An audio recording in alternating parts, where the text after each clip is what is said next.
Gouldian Finch के लिए calcium वाली ग्रेड भी बहुत ज़रूरी है। गोल्डियन क्योंकि महंगा और नाजुक परिंदा है, इसलिए किसी अच्छी कंपनी की कैल्शियम वाली ग्रेड इस्तेमाल करें और ग्रेड को किसी छोटे बर्तन में डालकर हर वक्त केज में रखा करें।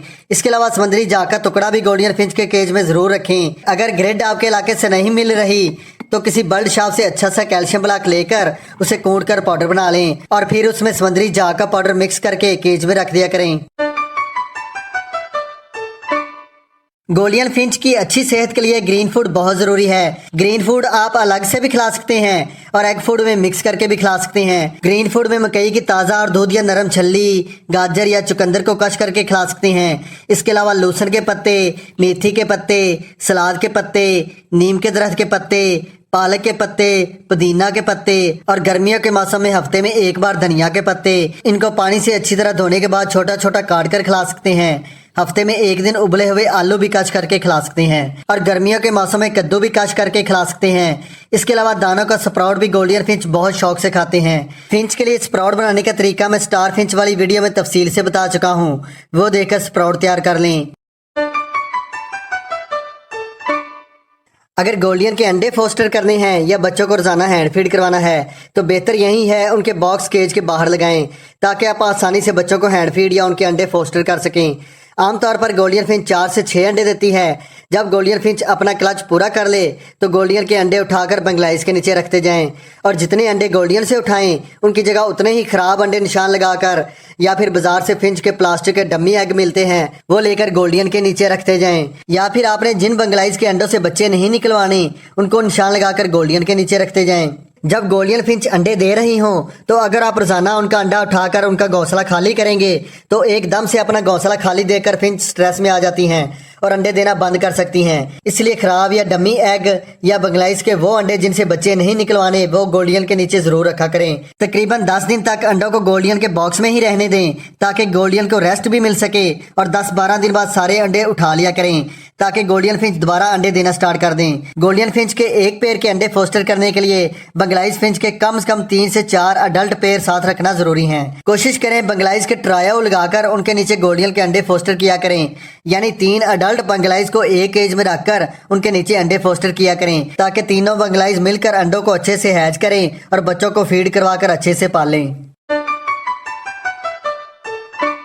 जिन पेड़ से आपने गोल्डियन के बच्चे पलवाने हैं उनके बॉक्स हमेशा केज के बाहर लगाएं या ऐसी जगह लगाएं जहां से आप रोजाना बच्चों को चेक कर सकें कि गोल्डियन ने अपने बच्चों को फीड करवाई है या नहीं।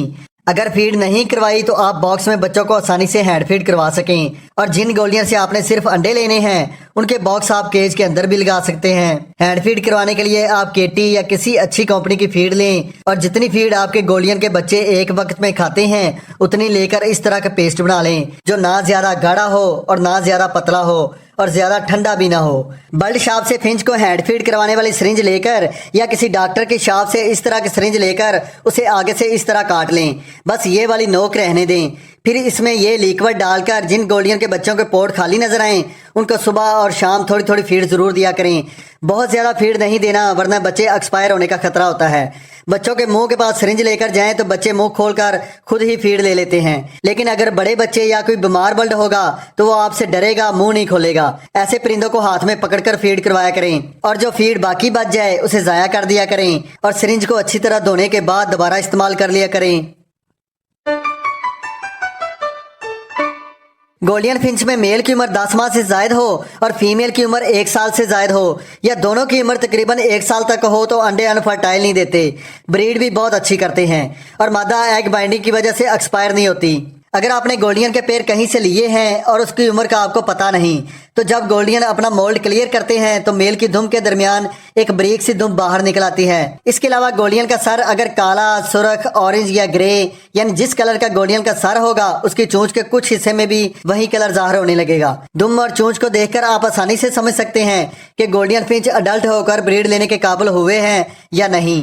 गोल्डियन फिंच से सितंबर से अप्रैल के महीनों तक ब्रीड लेना चाहिए। अगर आपने ज्यादा सर्दी और गर्मी से बचाने के लिए कंट्रोल शेड या कमरा बनाया हुआ है तो सारा साल भी गोल्डियन से ब्रीड ले सकते हैं, लेकिन इनकी सेहत के लिए बेहतर यही है कि मई, जून, जुलाई के महीनों में इनसे ब्रीड ना लें। गोल्डियन फिंच के लिए हवा में नमी का तरासब 40 से 60 तक होना चाहिए और टेम्परेचर 24 से 30 तक हो तो ज्यादा बेहतर है। इससे कम या ज्यादा ह्यूमिडिटी और टेम्परेचर गोल्डियन के लिए नुकसानदेह हो सकता है। सर्द हवा और गर्मियों की तेज धूप से गोल्डियन को बचाकर रखें। गोल्डियन को बिल्कुल बंद कमरे में बल्ब की रोशनी में न रखें, बल्कि कमरा ऐसा हो जहां बल्ब की रोशनी के अलावा सूरज की रोशनी आती हो और सुबह की ठंडी धूप इनको लगे। सूरज की रोशनी में ये बेहतर ब्रीड करते हैं और इनके पर खूबसूरत और चमकदार होते हैं। अल्लाह ना करे आपके गोल्डियन को कोई बीमारी लगे और आपको इन अद्वियात की ज़रूरत पड़े, लेकिन अगर बीमार हो जाएं तो उनके इलाज का तरीका आपको आना चाहिए। जब हम नया परिंदा लेकर आते हैं तो नई जगह, नए माहौल को देखकर परिंदा स्ट्रेस में चला जाता है। नए बर्ड को स्पार्क या साइमोस्ट्रेस 2 दिन तक इस्तेमाल करवाएं।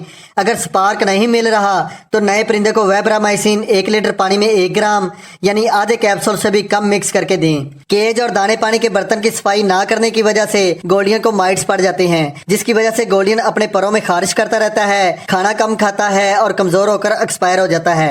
माइट्स के खात्मे के लिए गोल्डियन को हर 2 महीने बाद स्कैट इस्तेमाल करवाएं। अपने हाथों को अच्छी तरह धोने के बाद थोड़ा सा स्कैट उंगली पर लगाकर गोल्डियन की टांगों पर और सीनों पर उंगलियों को मस करके लगा दें। अगर आपको लगे माइट्स ज्यादा हैं तो परों के नीचे भी स्कैट लगा दें। स्कैट अपने सल बच्चों या जिनकी उम्र 1.5 माह से जायद हो उनसे लेकर गोल्डियन के ब्रीडर पेयर को भी हर 2 महीने बाद इस्तेमाल करवाना है। स्कैट ना मिले तो आप उसकी जगह पर आयरोजन भी इस्तेमाल कर सकते हैं। गोल्डियन के बच्चे जब बंगलाई से अलग करें तो फौरन रोनीवेट 12% इस्तेमाल करवाएं।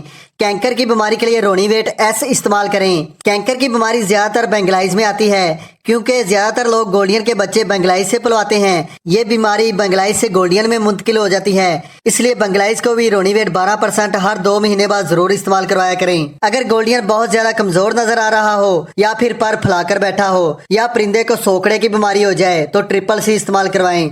कुछ गोल्डियन फिंच अपने परों को प्लकिंग करते रहते हैं और अपने पर झाड़ लेते हैं। ऐसे परिंदों को लिक्विड आयोडीन पानी में मिलाकर पिलाएं या फिर कैल्शियम को सॉफ्ट फूड वगैरह में मिक्स करके खिलाया करें। अगर गोल्डियन फिंच से 7-8 माह की उम्र से पहले ब्रीड लें तो ज्यादातर गोल्डियन अंडे अनफर्टाइल देते हैं। हमेशा गोल्डियन से 1 साल या कम से कम 10 माह की उम्र के बाद ब्रीड लिया करें। अगर गोल्डियन फिंच की उम्र पूरी है फिर भी अंडे अनफर्टाइल दे रहे हैं तो चेक करें केज के अंदर स्टिक मजबूती से लगी हुई हो। अंडे अनफर्टाइल देने की सबसे बड़ी वजह विटामिन ई की कमी होती है। बाजार में परिंदों के लिए विटामिन ई की काफी मेडिसिन दस्तयाब हैं, जैसे नेक्टोन ई, अमोनोटोन, माइलेक ES, फर्टिवेट वगैरह शामिल हैं। इनमें से कोई भी परिंदों को खिलाने वाली विटामिन ई वाली मेडिसिन लेकर इस्तेमाल कर सकते हैं। इनका रिजल्ट आपको अच्छा मिलेगा। जो लोग ये मेडिसिन नहीं ले सकते तो फिर सबसे सस्ता हल ये है कि विटामिन ई वाला एवियान कैप्सूल लेकर एग फूड में मिक्स करके 1 दिन के वक्फे से खिला दिया करें। एवियान कैप्सूल या कोई भी गर्म लिक्विड आपने बहुत ज्यादा सर्दी के मौसम में नहीं देना। अक्सर फीमेल एग बाइंडिंग की वजह से एक्सपायर हो जाती है। ब्रीडिंग सीजन में हफ्ते में 2 बार और गर्मियों में हफ्ते में 1 बार जैतून का तेल या कोल्ड लीवर ऑयल जो भी आपको आसानी से मिल जाए सॉफ्ट फूड में मिक्स करके खिलाया करें। अच्छी ब्रीड लेने के लिए हफ्ते में 2 दिन विटासोल सुपर 1.5 लीटर पानी में 1 ग्राम मिक्स करके पिलाएं, फिर 2 दिन सादा पानी, फिर अगले 2 दिन इलेक्ट्रोलाइट वाला पानी पिलाएं और हफ्ते में 1 दिन 1 लीटर पानी में 1 चम्मच सेब का सिरका मिक्स करके पिलाएं। जिस गोल्डियन के पेड़ ने अंडे देना शुरू कर दिए हों और आपने उसी पेड़ से अंडे हैच करवाकर बच्चे पलवाने हैं तो उसको विटासल सुपर बंद कर दें, वरना गोल्डियन बच्चे सेल्फ करने से पहले दोबारा हीट पर आ जाएंगे और अपने बच्चों को फीड करवाने की बजाय नए अंडे देकर हैचिंग शुरू कर देंगे। अगर आपने गोल्डियन से सिर्फ अंडे लेने हैं यानी गोल्डियन से अंडे लेकर बंगलाइज के नीचे फोस्टर करते जाना है ताकि गोल्डियन से ज्यादा ब्रीड ली जाए तो फिर विटासोल सुपर बंद ना करें। ज्यादातर फैंसियर ने गोल्डियन को इंडोर कमरों में रखा हुआ है। धूप ना लगने की वजह से विटामिन डी और कैल्शियम की कमी हो जाती है, जिसको पूरा करने के लिए डी न्यूट्रिकल इस्तेमाल करें और साथ कैल्शियम पी सिरप हफ्ते में 2 बार 1 लीटर पानी में आधा चम्मच मिक्स करके इस्तेमाल किया करें। कोशिश करें गोल्डियन फिंच से साल में ज्यादा से ज्यादा 7 या 8 क्लच लें। जो हजरात कहते हैं हम 14, 15 या 20 क्लच लेते हैं तो उन ब्रीडर हजरात से मेरी गुजारिश है, एक तो लोग पहले ही गोल्डियन फिंच को रखने से डरते हैं क्योंकि गोल्डियन एक नाजुक परिंदा है, ऊपर से आप ज्यादा ब्रीड लेने के चक्कर में तेज विटामिन खिला खिला कर परिंदों को और उनकी आने वाली नस्लों को तबाह कर रहे हैं। जब ऐसे परिंदे बीमार होते हैं तब आप तो उन्हें दवाइयाँ खिलाकर बचा लेंगे, लेकिन नए फैंसियर के पास जब ऐसे परिंदे जाकर एक्सपायर होंगे तो वो ये हॉबी ही छोड़ जाएंगे।